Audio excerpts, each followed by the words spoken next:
BR senior నేత హరీష్ రావు రాజమండ్రి వద్ద గోదావరి నదిపై ధవళేశ్వరం బ్యారేజీని కట్టి ఉభయ గోదావరి జిల్లాల ప్రజల గుండెల్లో నిలిచిపోయిన సర్ కాటన్తో బీఆర్ఎస్ అధినేత కేసీఆర్ను పోల్చారు. కాటన్ మాదిరిగానే కాళేశ్వరం ప్రాజెక్టును నిర్మించిన కేసీఆర్ కూడా తెలంగాణ ప్రజల గుండెల్లో చిరస్థాయిగా నిలిచిపోతారని ఆయన అన్నారు.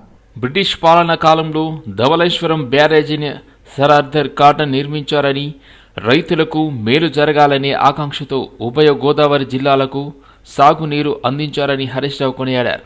ఆ రోజుల్లోనే కాటన్ మీద బ్రిటిష్ ప్రభుత్వం హెమింగ్టన్ కమిషన్ వేసిందని, ఆ కమిషన్ కాటన్ను 900 ప్రశ్నలు అడిగి ఎంతో కాలం వేధించిందని తెలిపారు. అయినా చివరకు ఏం జరిగింది? ఇప్పటికీ గోదావరి జిల్లాల ప్రజల గుండెల్లో కాటన్ నిలిచిపోయారని అన్నారు. అదేవిధంగా చరిత్ర పుటల్లో తెలంగాణ ప్రజల గుండెల్లో కేసీఆర్ నిలిచిపోతారని చెప్పారు. తెలంగాణకు కాళేశ్వరం గుండెకాయ వంటిదని హరీష్ రావు అన్నారు. ఈ విషయం ముఖ్యమంత్రి రేవంత్కు కూడా తెలుసని వ్యాఖ్యానించారు. ధవళేశ్వరం బ్యారేజ్ నిర్మించారు, రైతులకు మేలు జరగాలని. ఆయన బ్రిటిష్ ప్రభుత్వంలో కూడా కష్టపడి బ్యారేజ్ నిర్మించి గోదావరి జిల్లాలకు సాగునీరు అందించాడు. ఆ జిల్లాలను సస్యశ్యామలం చేశారు. ఆ రోజుల్లోనే బ్రిటిష్ ప్రభుత్వం కాటన్ మీద కూడా కమిషన్ వేసింది. కాటన్ మీద హెమింగ్టన్ అనేటువంటి కమిషన్ ఒకటి వేశారు. ఆ కమిషన్ 900 ప్రశ్నలు అడిగింది. ఏది బ్యారేజీ కట్టి నీళ్ళు ఇచ్చినటువంటి కాటన్ గారిని 900 ప్రశ్నలు అడిగి చాలా కాలం వేధించింది. కానీ ఏం జరిగింది లాస్ట్కు? ఇప్పటికీ కూడా సర్ ఆర్థర్ కాటన్ గారు ఆ గోదావరి జిల్లాల ప్రజల గుండెల్లో నిలబడి ఉన్నాడు. ఈరోజు కూడా ఆయనని ఇప్పటికి కూడా దేవుళ్లాగా కొలుస్తూ ఉంటారు. నేను ఇప్పుడు ఈరోజు చెప్తా ఉన్నా, డెఫినెట్గా కేసీఆర్ గారు కూడా రేపు చరిత్ర పుటల్లో తెలంగాణ ప్రజల గుండెల్లో శాశ్వతంగా నిలిచిపోతాడు. ముమ్మాటికి కాళేశ్వరం తెలంగాణకు వరప్రదాయినే. తెలంగాణ భవిష్యత్తుకు ఒక గుండెకాయ లాంటిది కాళేశ్వరం ప్రాజెక్ట్. అఫ్కోర్స్ ఈ విషయం రేవంత్ రెడ్డి కూడా తెలుసు. నేను జోక్ చేస్తలేను, సీరియస్గా అంటున్నా. ఎందుకు ఈ మాట అంటున్నా చెప్పాలనా? కాళేశ్వరం కూలిందనేది ఆయన్నే.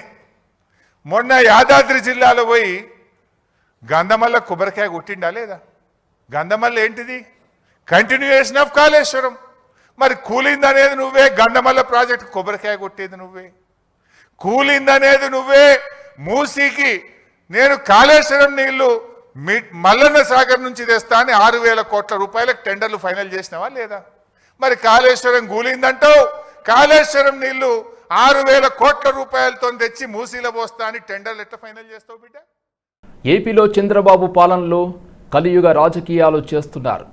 న్యాయం ధర్మం ఎక్కడా కనిపించడం లేదన్నారు వైఎస్ఆర్సీపీ అధినేత జగన్మోహన్ రెడ్డి. తప్పుడు కేసులు, తప్పుడు సాక్ష్యాలతో కేసులను నడిపిస్తున్నారని ఆరోపించారు.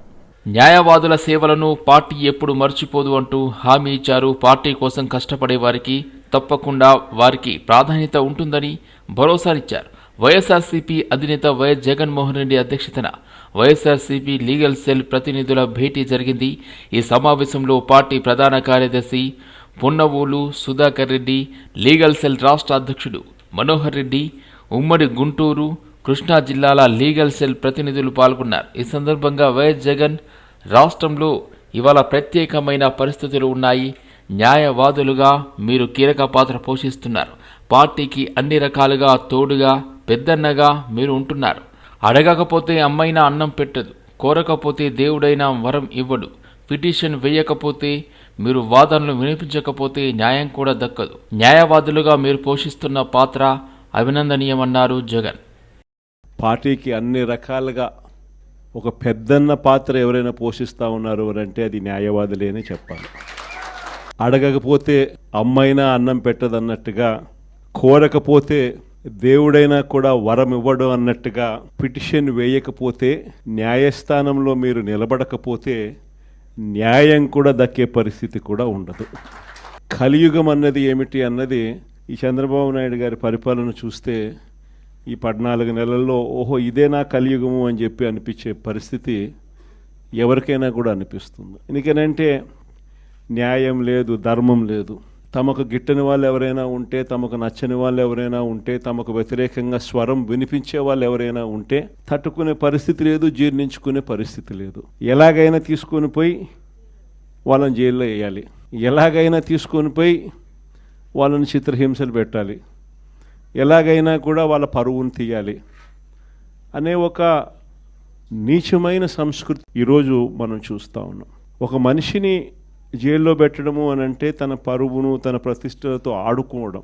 అవన్నీ తెలిసి కూడా ఏ తప్పు చేయకపోయినా కూడా బురద వేసి తప్పు చేశాడు అని చెప్పి దానికోసం దొంగ సాక్ష్యాలను క్రియేట్ చేసి కేవలం వీళ్ళు పెట్టే ప్రలోభాలు, వీళ్ళు పెట్టే భయం తప్ప వేరే బేసి లేదు, వేరే సాక్ష్యము లేదు. ఇలాంటి పరిస్థితుల మధ్య న్యాయం జరగడానికి కోసం బాధితుల తరపున గట్టిగా నిలబడి వాళ్ళ స్వరం వినిపించే కార్యక్రమం ఎక్కడైనా చేయాల్సిన పరిస్థితి ఏదైనా ఉంది అని అంటే అది ఇంకా మన భుజస్కంధాల మీద ఇంకా బాధ్యత ఎక్కువైంది. కానీ ఏదైనా కూడా న్యాయం, ధర్మం అనేది వాళ్ళ తరపున ఎవరైనా వాళ్ళ తరపున గట్టిగా నిలబడి. ఢిల్లీలో కేంద్ర ఎన్నికల సంఘంతో కేటీఆర్, పలువురు బీఆర్ఎస్ నాయకులు భేటీ అయ్యారు. ఈ సందర్భంగా కేటీఆర్ మీడియాతో మాట్లాడారు. ఈవీఎంలపై కీలక వ్యాఖ్యలు చేశారు. కేంద్ర ఎన్నికల సంఘం ఆహ్వానం మేరకు సమావేశానికి వచ్చారు. దేశంలో ఎన్నికలు జరుగుతున్న పరిస్థితులు, తీసుకురావాల్సిన సంస్కరణలపై స్వేచ్ఛగా వివరించామన్నారు. ప్రపంచవ్యాప్తంగా ఎన్నో దేశాలు బ్యాలెట్ ద్వారా ఎన్నికలు నిర్వహిస్తున్నారు. ఈవీఎంల విషయంలో అనుమానాలున్నాయన్నారు. ఓటింగ్ మిషన్లు వద్దని బ్యాలెట్ పేపర్కి వెళ్లాయి. బీహార్ ఎన్నికల నుంచే బ్యాలెట్ పేపర్ ప్రవేశపెట్టాలని కోరినట్లు తెలిపారు. ఎన్నికల్లో పార్టీలు ఇచ్చే అడ్డగోలు వాగ్దానాలు తెలంగాణలో వేలంపాటలాగే హామీలు ఇచ్చారని చెప్పారు. 420 హామీలు ఇచ్చారు. చివరకు బాండ్ పేపర్లపై రాసిచ్చారని, ఎన్నికల్లో ఇచ్చిన మేనిఫెస్టోకు రాజకీయ పార్టీలు కట్టుబడి ఉండకపోతే చర్యలు తీసుకోవాలని కోరారు.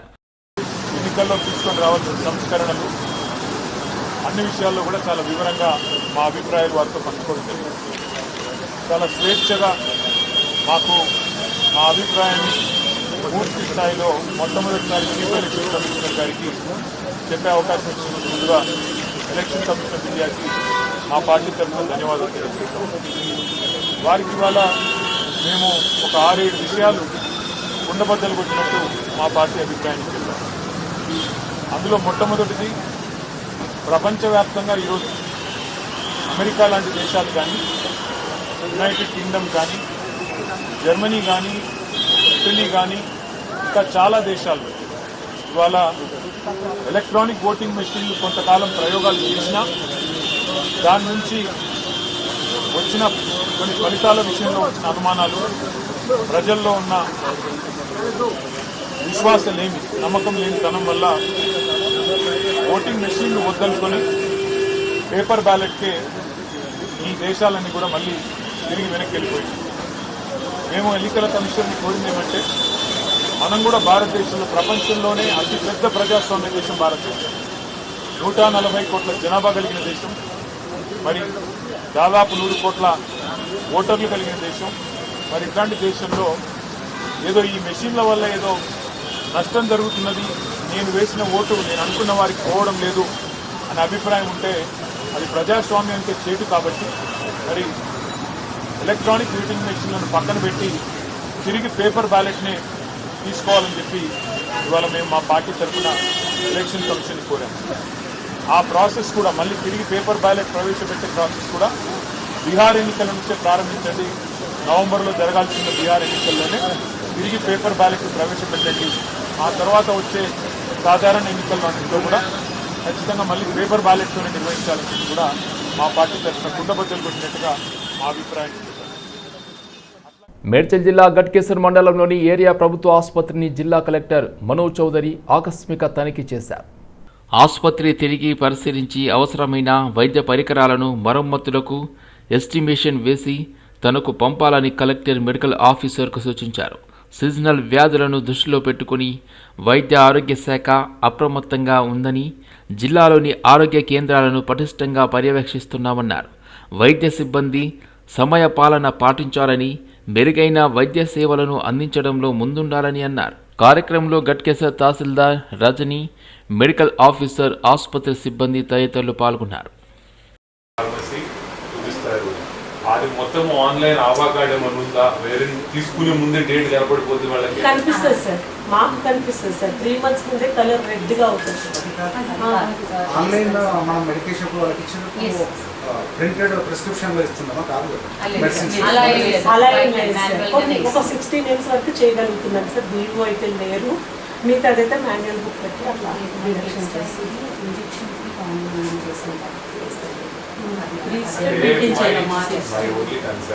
మనం ఇచ్చేటప్పుడు ఎక్కడ కూడా ఎక్స్పైర్ అయిన మెడిసిన్స్ బై మిస్టేక్ ఎవరికి కూడా అందచేయకుండా చూసుకోండి అని మీరు కాషియస్ ఉంటారు. కానీ 1000 instances 1 instance is sufficient. So మొత్తం 999 instances అన్నిటినీ కూడా ఇట్ విల్ మార్ ది ఎంటైర్ ప్రాసెస్ అన్నది. ఎవ్రీ మంత్ అయితే మేము చెక్ చేస్తుంటాం సార్, స్టోర్ అంతా చెక్ చేస్తాం ఒకసారి. గత 2-3 నెలలుగా కష్టానికి తగిన డబ్బులు రావడం లేదని, ఇచ్చే ఇన్సెంటివ్లు కూడా ఇవ్వడం లేదని జొమాటో యాజమాన్యంపై డెలివరీ బాయ్స్ నిరసన వ్యక్తం చేశారు. 12-14 గంటల డ్యూటీ చేసినా 500 రూపాయలు రావడం లేదంటూ జొమాటో డెలివరీ బాయ్స్ ఆవేదన వ్యక్తం చేశారు. డెలివరీ బాయ్స్కి ఉండే ఇన్సూరెన్స్ కూడా ఇవ్వడం లేదని, డెలివరీ చేస్తుండగా ప్రమాదాలకు గురైనా వైద్యం కోసం ఇన్సూరెన్స్ లేని పరిస్థితి ఉందన్నారు. గత 5-6 సంవత్సరాలుగా జొమాటోలో పనిచేస్తున్నాం, వర్షంలోనూ పనిచేస్తున్నాం. వర్షానికి డెలివరీ టారిఫ్లు డెలివరీ బాయ్స్కి ఇవ్వాలని, టారిఫ్లు కస్టమర్స్పై ఎక్కువగా వేస్తారు. వర్షంలోనూ డెలివరీ బాయ్స్కి వచ్చే అధిక టారిఫ్ డబ్బులు కూడా జొమాటో యాజమాన్యమే తీసుకుంటుందని డెలివరీ బాయ్స్ ఆరోపణలు చేశారు. నిరసన వ్యక్తం చేసే క్రమంలో పోలీసులు కేసులు పెడతామని, యాజమాన్యం బెదిరింపులకు పాల్పడుతుందని వారు ఆవేదన వ్యక్తం చేశారు. కష్టానికి తగిన డబ్బులు, ఇన్సెంటివ్లు, ఇన్సూరెన్సులు ఇవ్వాలని డెలివరీ బాయ్స్ డిమాండ్ చేశారు.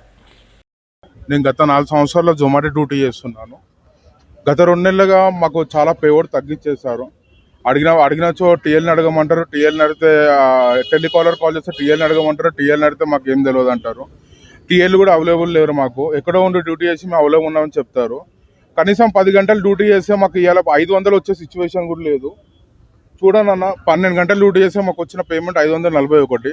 దీనిలో ఇన్సెంటివ్ కూడా ఏం యాడ్ కాలేదు, అంటే ఆర్డర్లు కానందుకు ఇన్సెంటివ్ కూడా యాడ్ కాలేదు. ఇంకా ఆర్డర్లు దగ్గరికి అవుతున్న టైంలో ఆర్డర్లు ఆపడం, గంట ఆపడం చాలా ఇబ్బంది పెడుతున్నారు. ఇంకోటి ఏంటంటే 3 కిలోమీటర్లు ఇచ్చి ఓపెన్ చేసి 5 కిలోమీటర్లు ఉంటుంది, దానికి అమౌంట్ కూడా కట్టించడం లేదు. దీనివల్ల మేము చాలా ఇబ్బంది పడుతున్నాము. చాలా ఇబ్బందులు కలిగి మేము చాలా ఇబ్బంది పడుతున్నాం అన్న. దీనివల్ల మాకు న్యాయం జరగాలి. ఇంకోటి ఇన్సూరెన్స్లు సరిగా లేవన్నా మాకు 1 monthకి రిన్వాల్వ్ చేస్తున్నారు. ఇది ఇయర్లీ వన్స్ ఒకసారి జరగాలి. దీనివల్ల మీరు మాకు సాయం చేయగలరని కోరుచున్నాం. కేబుల్, బ్రాడ్బ్యాండ్ మరియు ఓటీటీ రంగాలను ఒకే వేదికపైకి తీసుకురావాలనే లక్ష్యంతో మాదాపూర్ హైటెక్స్లో 13వ కేబుల్ నెట్ కన్వర్జెన్స్ హైదరాబాద్లోని హైటెక్స్ ఎగ్జిబిషన్ సెంటర్లో సిఎన్సి కేబుల్ నిర్వాహకులు ప్రారంభించడం జరిగింది. ఈ సందర్భంగా రాము మాట్లాడుతూ ఎక్స్పో హైటెక్స్ హాల్ నెంబర్ 3లో మరో 2 రోజుల పాటు జరగనుందని తెలిపారు. ఎక్స్పోలో సుమారు 200 స్టాళ్లను ఏర్పాటు చేయడం జరిగిందన్నారు. కేబుల్, బ్రాడ్బ్యాండ్, ఓటీటీ మరియు కంటెంట్ రంగాల్లో వస్తున్న తాజా సాంకేతిక పరిజ్ఞానాలు, మార్పులు మరియు భవిష్యత్ అంశాలపై ఎగ్జిబిషన్ దృష్టి సారిస్తుందని, తెలంగాణలోని కేబుల్ ఆపరేటర్లు, బ్రాడ్బ్యాండ్ సర్వీస్ ప్రొవైడర్లు మరియు ఇతర పారిశ్రామికవేత్తలకు కొత్త వ్యాపార అవకాశాలను సృష్టించడం, ప్రముఖ జాతీయ మరియు అంతర్జాతీయ కంపెనీల కొత్త ఉత్పత్తులు, సేవలు మరియు సాంకేతిక పరిజ్ఞానాలను ఈ ప్రదర్శనలో అందుబాటులో ఉన్నాయని ఎగ్జిబిషన్ నిర్వాహకులు పల్లె రాము తెలిపారు. తెలంగాణ రాష్ట్రంలో ఈరోజు హైటెక్స్లో 13th సిఎన్సి ఎక్స్పో జరుగుతోంది. దీంట్లో దేశంలో ఉన్న వివిధ రకాల టెక్నాలజీస్ కావచ్చు, వివిధ రకాల ఆన్లైన్ సొల్యూషన్స్ కావచ్చు, అందరికీ ఒకే రూఫ్ దగ్గరికి సిఎన్సి ఎక్స్పో వారు తీసుకొచ్చారు. దీనిలో భాగంగా రాష్ట్ర ప్రభుత్వం తరపు నుంచి తెలంగాణ ఫైబర్ గిడ్ ద్వారా ఒక స్టాల్ కూడా ఏర్పాటు చేయడం జరిగింది. ఇలా మనము రాష్ట్ర ప్రభుత్వం నుంచి ఇంటింటికి ఇంటర్నెట్ ఏ విధంగా చేరవేస్తున్నాము.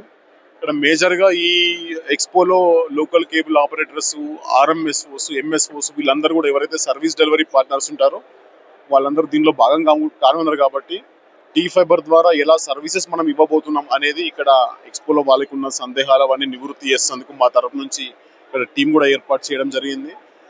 మేజర్గా ఒకటే ఉద్దేశం, ప్రతి ఇంటికి అత్యంత తక్కువ ధరలో ఇంటర్నెట్ ఇవ్వాలి. ఇక నుండి తెలంగాణలో ఇంటర్నెట్ అనేది నిత్యావసరంగా చేసే దిశగా రాష్ట్ర ప్రభుత్వం ప్రయత్నాలు చేస్తూ ఉంది.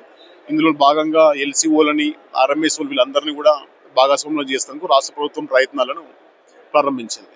ఇప్పటి వరకు మన తెలంగాణలో 6,800 పైచిలకు LCOలు టీ ఫైబర్ ద్వారా సర్వీస్ ఇవ్వడానికి మా ద్వారా ఆన్లైన్ ఎంపానల్మెంట్ ద్వారా వాళ్ళు ఎన్రోల్ చేసుకోవడం జరిగింది. సో ఇప్పుడు అది వాళ్ళ విజ్ఞప్తి మేరకు నిజంగా చెప్పాలంటే లాస్ట్ నెలనే మనము ఆ రిజిస్ట్రేషన్ క్లోజ్ చేశాము. బట్ వారి విజ్ఞప్తి మేరకు ఇంకొక 15 రోజులు. గ్లోబల్ ఫైట్ ఫెస్ట్కు భాగ్యనగరం వేదిక అయింది. హైదరాబాద్ గచ్చిబౌలి GMC బాలయోగి ఇండోర్ స్టేడియంలో ఈ నెల 21 నుండి 24వ తేదీ వరకు తెలంగాణ ఇంటర్నేషనల్ ఛాంపియన్షిప్ పోటీలు జరగనున్నాయి. ఈ పోటీలకు సంబంధించిన పోస్టర్ను సంస్థ ప్రతినిధులు జూబ్లీహిల్స్ కన్వెన్షన్ సెంటర్లో ఆవిష్కరించారు. ఇంటర్నేషనల్ ప్లేయర్స్ వస్తున్నారు, ఫస్ట్ టైం ఇన్ ఇండియా అండి. ఎందుకంటే ఇప్పటివరకు ఒలింపిక్స్లో 10 కంట్రీస్ 20 కంట్రీస్ అలా పార్టిసిపేట్ చేశాయి, కానీ ఒక ఈవెంట్లో 10 కంట్రీస్ పార్టిసిపేట్ చేయడం ఇది ఫస్ట్ టైం అండి. అలాగే 36 ప్లేయర్స్ వస్తున్నారు ఇంటర్నేషనల్ వైడ్. యూరోపియన్ ఛాంపియన్షిప్స్ వస్తున్నారు, ఏషియన్ గేమ్స్ నుండి విన్ అయిన వాళ్ళు వస్తున్నారు, అలాగే నేషనల్ గేమ్స్లో విన్ అయిన వాళ్ళు వస్తున్నారు. సో ఈ ఈవెంట్ అన్నది తెలంగాణకి తలమానికం అండి. సో మన ఏదైనా 2037లో ఒలింపిక్స్ ఏదైతే మన ఇండియా హోస్ట్ చేయబోతుందో, సో అలాగే మన సీఎం గారికి విజన్ ఉందో ఆ ఒలింపిక్ అనేది మన స్టేడియంలో హోస్ట్ చేయాలని, మన హైదరాబాద్లో హోస్ట్ చేయాలని. ఇది రిహార్సల్ ప్రోగ్రామ్ లాంటిది అనమాట. సో ఎందుకంటే ఇంటర్నేషనల్లో దానిలో ఇప్పుడు మన ఇండియాలో చూస్తే క్రికెట్కి ఎక్కువ క్రేజ్ ఉంటుంది, కానీ బాక్సింగ్, కిక్ బాక్సింగ్, మార్షల్ ఆర్ట్స్కి, MMAకి ఇంత పంచ్ ఎంటర్టైన్మెంట్ ఇవ్వడం అనేది నాకు తెలుసు ఇప్పుడు వరకు ఎవరు చేయలేదు. ఇండియాలో first time 32 people, 36 people participants మనకి 10 కంట్రీస్ నుంచి రావడం అంటే like Afghanistan, Israel, like world వైడ్గా అన్ని కంట్రీస్ నుంచి వస్తున్నారు. ఇలాంటి కంట్రీస్ నుంచి రావడం, హైదరాబాద్ హోస్ట్ చేయడం, గచ్చిబౌలి స్టేడియంలో జరగడం ఇది గొప్ప పరిణామం. ఇలాంటి దీనికి ప్రియా ఈవెంట్స్ హోస్ట్ చేయడం, ప్రియా గారు కానీ, తర్వాత మణికంఠ గారు యూత్ లీడర్ సపోర్ట్ కానీ, ఇదంతా stadium Hyderabad. It's a platform for the global glory. This championship is more than a tournament. It's a platform for the professional fighters within India and with the international fighters. This kind of things happening in India first time. 10 international fighters fighting in the Telangana JPC Stadium. బంజారాహిల్స్లోని labels popup స్పేస్లో కొలువుదీరిన డీసన్స్ Patola arts వస్త్ర ప్రదర్శన celebrity coach నగర socialite doctor Sangeeta Kosuru ప్రారంభించారు. విభిన్నమైన Patola art చీరలు, పటోలా హ్యాండ్లూమ్, సిల్క్ వస్త్రోత్పత్తులను ఒకే వేదికలో ప్రదర్శించడం అభినందనీయమని ఆమె అన్నారు. నేరుగా వీవల్ నుండి వినియోగదారులకి అందించేందుకు ఏర్పాటైన ఈ ప్రదర్శన ప్రతి ఒక్కరూ సందర్శించి మరింత ప్రోత్సహించాలని డాక్టర్ సంగీత కోసూరు డీసన్స్ పటోలా ఆర్ట్స్ నిర్వాహకులు భవిన్ మాట్లాడుతూ, ఈ నెల 7వ తేదీ వరకు కొనసాగుతున్న ప్రదర్శనలో ప్రత్యేక కలెక్షన్స్ వేదికగా పఠాన్ పటోలా, బందాని, పైదాని, బనారస్, జరీకోట, చందేరి, మహేశ్వరి, కాశ్మీరీ నేత వస్త్రాలు, లక్నోవి, కంచిపట్టు, వెంకటగిరి, డ్రెస్ మెటీరియల్స్, అజ్రక్ చీరలు, కుర్తీలు, బెడ్షీట్లతో పాటు ఆభరణాల వంటి 10,000 రకాల వస్త్రోత్పత్తులు అందుబాటులో ఉన్నాయని తెలిపారు. I am Dr. Sangeeta Kosuru here. So I have the privilege of coming here for the exhibition at Labels Pop-Up Space by D-Sons. They specialize in patola and bandage and all kinds of sarees that possible that you can see. Specifically from Gujarat, Rajkot.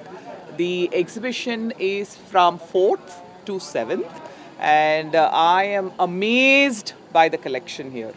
Fantastic collection, all the colors possible that is available here, and I'm very, very impressed by the collection, the weaves, the kind of work, everything out here. So the Rakhi is coming by.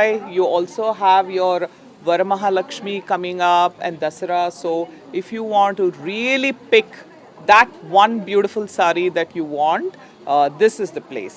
So please come by. the label pop-up space in Banjara Hills, right? And attend this exhibition, go for shopping and enjoy. So thank you so much, and it's been really a privilege to be part of this show. Chandrayangutta Mahavir group of ఇన్స్టిట్యూషన్స్లో గత 3 రోజులుగా జరుగుతున్న 11వ Telangana table tennis 2025 tournament under 19 నిన్నటితో ముగిసింది. ఈ కార్యక్రమంలో భాగంగా ఎంతోమంది ప్లేయర్స్ పాల్గొనగా అందులోని ఫైనల్స్లో మేల్ సింగిల్స్లో అరుద్ రెడ్డి గెలుపొందారు. అదేవిధంగా ఫీమేల్ సింగిల్స్లో నిఖత్ భాను గెలుపొందగా వారికి Mahavir group of institutions chairperson and secretary Surender Reddy చేతుల మీదుగా ప్రైజ్ మనీ మరియు సర్టిఫికెట్స్ అందించారు. So it's been 8 years since I've started playing, and honestly I've just enjoyed the whole thing. Like I just enjoy playing a lot, and I played for as a passion, not as like as my profession. I try to enjoy the sport more, and yeah, it's been great until. And since how many years you have started this table tennis? It's been 8.5 years since I've started. I started when I was 9 years old, and now I'm 17. Oh. Yeah. So right now, as you have the winner of the singles tournament, right? So how do you feel? Yeah, this is my first time winning in men's singles, and it's great actually. Yeah, I'm very happy. My parents, my coach, they're happy. So yeah. And so next what? Like already we have been, you are the winner of state level, right? Next what your plans? Tournaments ఆడినా ఇంకా this is not the first time I'm winning. I'm very happy that I won because this is a good match practice before zone. National ranking tournament is coming up at Vadodara, so I'm preparing for that. So this is one of the good match practice that I got, and I played really well, and I'm very happy, and I'm expecting a good performance at upcoming national ranking. So one thing I can say that being a woman, like even after marriage, you are even after a baby. Yeah, even after a baby, you're continuing the tournaments, right? So how do you feel? So I guess here main role is my family, my mother and my husband, my in-laws, and of course my extended family, of course my daughter also, because she's been very cooperative. She she understands. So that way performance is far better and much satisfying to us. ఎందుకంటే మేము కష్టపడుతున్న దానికి ప్రతిఫలం ఖచ్చితంగా ఉంది. All credit goes to his efforts. They have to spend a lot of time on table, morning, evening. So and coaches, మంచి coach ఉంటేనే will go forward. So ప్రతీకని first beginning, next Ramakrishna sir second level, now ఇప్పుడు మన Somnath sir for the last 5 years he is coaching. And everything is fantastic and much better than what we were expecting. But a lot of scope is there to improve upon and to shine in national level. That was the aim.